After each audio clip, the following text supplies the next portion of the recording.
Jangipur sub division brickfield owners অ্যাসোসিয়েশনের 33তম বার্ষিক সাধারণ সভা অনুষ্ঠিত হল রঘুনাথগঞ্জে। খবরটি বিস্তারিতভাবে জানতে দেখতে থাকুন আলোক শিখা নিউজ গ্রুপ।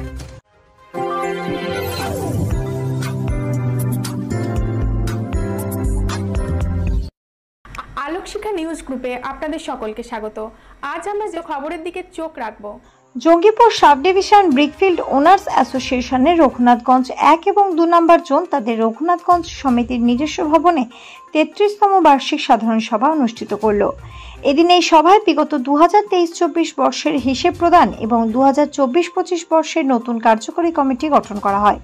পাশাপাশি বর্তমান সময়ে ইট শিল্প যে জটিল সমস্যার মুখোমুখি হয়েছে তার হাত থেকে এই শিল্পকে কিভাবে রক্ষা করা সম্ভব সেই বিষয়ে এবং ইট শিল্পের সাথে যুক্ত শ্রমিকদের স্বার্থ রক্ষার বিষয়টি বিশেষভাবে গুরুত্ব দেওয়া হয়েছে। মহকুমা জুড়ে নদী খাল বিলের নর্বতা রক্ষা করে মাটির জন্য 2004 সাল থেকে সরকারের কাছে আবেদন করেও কোনো সহযোগিতা না মেলায় তীব্র প্রতিবাদ উঠে আসে এদিনের সভাস্থল থেকে। অভিযোগ, সহযোগিতা মিলছে না রাজ্য, কেন্দ্র এবং লোকাল প্রশাসনের। অ্যাসোসিয়েশন দাবি করছেন তারা কোনোভাবে বেআইনিভাবে ফসলি জমি মাটি কাটা এবং দূষণকে সমর্থন করে না। এই সভায় বিভিন্ন বিষয়ে বিস্তারিত আলোচনার পাশাপাশি আগামী বছর কার্যকরী কমিটি অনেকগুলি গুরুত্বপূর্ণ সিদ্ধান্ত নিয়েছে। ব্যুরো রিপোর্ট, আলোক শিখা নিউজ গ্রুপ। আমরা একটা আন্দোলনে যেতে চাইছি, এবছরই চেয়েছিলাম আমরা যেতে, কিন্তু এবছর যেহেতু লোকসভা ইলেকশন ছিল সেটা আমরা পারমিশনটা করাতে পারিনি, এই জন্যই এবছর আমাদের এটা হয়ে ওঠেনি। তবে আগামী বছর আমাদের একটা হবে, কারণ যেভাবে প্রশাসনিক অত্যাচার আমাদের উপর হচ্ছে তাতে আমাদের ভাড়া কমতে কমতে কমে যাচ্ছে। আর জঙ্গিপুরে 30-35 খানা ভাড়া ছিল, সেখানে আজকে বোধহয় 27-28 খানা দাঁড়িয়েছে, মানে 6 খানা 5 খানা ভাড়া বন্ধ আছে, তার মধ্যে আমারই তো 2টো বন্ধ আছে। হ্যাঁ, তো এই এত অত্যাচার করে এই ব্যবসা করা যায় না। তো সেই জন্য আমরাও আগামীতে একটা করবো। সুতিতেও আজকে বলে এলাম আমি এদেরকে, সুতিকে, ওরাও খুব ডিস্টার্ব হয়ে আছে, ওদেরকেও বলে এলাম যে আগামীতে প্রস্তুত হন, সামনে আমরা সিজন শুরু হওয়ার ইয়েতেই একটা ডেপুটেশন আমরা দিব। আন্দোলনে যেটা আমরা 20 বছরও এখন করিনি জঙ্গিপুরে, এই বছর করবো আমরা, ঠিক করেছি। ওই আন্দোলনে যাবো, একটা বিহিত হওয়া দরকার আছে। এইভাবে চলতে পারে না। আমরা সরকারের রেভিনিউ দিচ্ছি, রীতিমতো রেভিনিউ পাকা কাগজে দিচ্ছি, তারপর তার সঙ্গে আমরা মানে প্রশাসনিক যে কোনো কাজ, আজকে এসপি মাঠ হচ্ছে, হচ্ছে, ও হচ্ছে, সব জায়গাতে আমরা কন্ট্রিবিউট করছি, হয়তো প্রশাসন আমাদেরকে সাহায্যই করে না, মানুষই মনে করে না। আপনার পরিচয়? আমার মনে হয় কৃষ্ণ মামুনরা। বর্তমান পরিস্থিতিতে আমরা ব্যবসা করি এবং একটা ব্রিকফিল্ড 300 ফ্যামিলি শ্রমদিবস সৃষ্টি করে।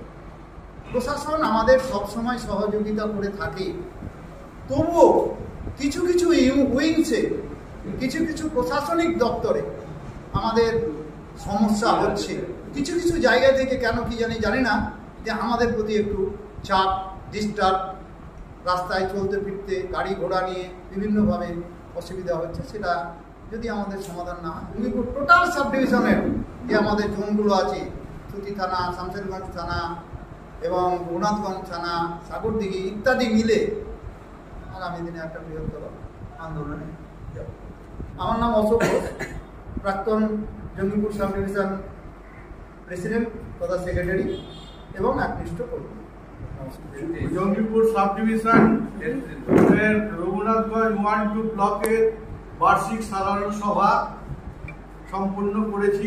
আমাদের সংগঠনে ঐক্য অটুট রেখে আমরা শক্তিশালী একটা কমিটি গঠন করলাম, যেটা আগামী দিনে আমাদের জঙ্গিপুর 1 এবং 2 রঘুনাথগঞ্জ ব্লক যাতে আমরা একসঙ্গে কাজ করতে পারি।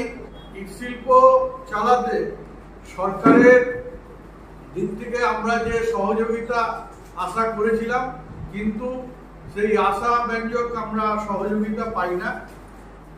কিছু কিছু ক্ষেত্রে আমরা অনেক দাবি রেখেছি, যেমন নদী নালা খাল বিলের আমরা স্কেচ করে জঙ্গিপুর থেকে আমরা জেলা থেকে বেঙ্গল পর্যন্ত পাঠিয়েছি, কিন্তু এখনো পর্যন্ত আমরা তার একটা সুরাহা পর্যন্ত আমাদের কাছে আসেনি যে আমরা রঘুনাথগঞ্জ 1 বা রঘুনাথগঞ্জের 2 যে সমস্ত জায়গায় তাই আমরা মাটিগুলো, নদী নালা খাল যেগুলো আছে সেগুলো থেকে সংস্কার করে সরকারের রাজস্ব দিয়ে যাতে আমরা ভাটায় ভাটায় মাটি আনতে পারি, এরকম এখনো পর্যন্ত কোনো রকম আমাদের কাছে তোলা হয়নি। এবং আমরা যে পাখিরালয় আছে, সুতি ওয়ানের যে পাখিরালয়, ওই পাখিরালয়ের মাটি যাতে আমরা ভাটা মালিকরা যদি পাই, তাহলে আগামী 10 বছর পর্যন্ত আমাদের মাটির কোনো সমস্যা থাকবে না। সে ব্যাপারেও আমরা ঊর্ধ্বতন কর্তৃপক্ষের কাছে আমরা আবেদন করেছি। আশা রাখি যে এই আবেদনে ওনারা সাড়া দেবেন। আমার নাম বাধাই চন্দ্র সরকার, আপনি সভাপতি। ময়ূরপুর সাব ডিভিশন ব্রিকফিল্ড অনার্সের 33তম বার্ষিক সাধারণ সভা ছিল। সেই সাধারণ সভা সুষ্ঠুভাবে কমপ্লিট হলো। সেই সাধারণ সভায় সর্বসম্মতভাবে পুরনো যে বডি ছিল সেই বডি আবার পুনরায় বহাল রইল। সেই সভাপতি আমাদের তিনি ছিলেন বাধাই চন্দ্র সরকার এবং আমি এনামুল হক সম্পাদক, ক্যাশিয়ার সুনীল কুমার রায়। আগামী দিনে এই তার সঙ্গে আমাদের সিনিয়র যারা ভাটা মালিক, গুরুদা, অশোকদা, তারপর আমাদের শ্রমিকরা, আরও যারা ভাটা মালিক আছেন তারা সর্বোচ্চভাবে আমাদের সহযোগিতা করে, আগামী দিনে সহযোগিতা করবে। আগামী দিনে আমাদের যা প্রশাসনিক যে প্রবলেমগুলো রয়েছে সেই প্রশাসনিক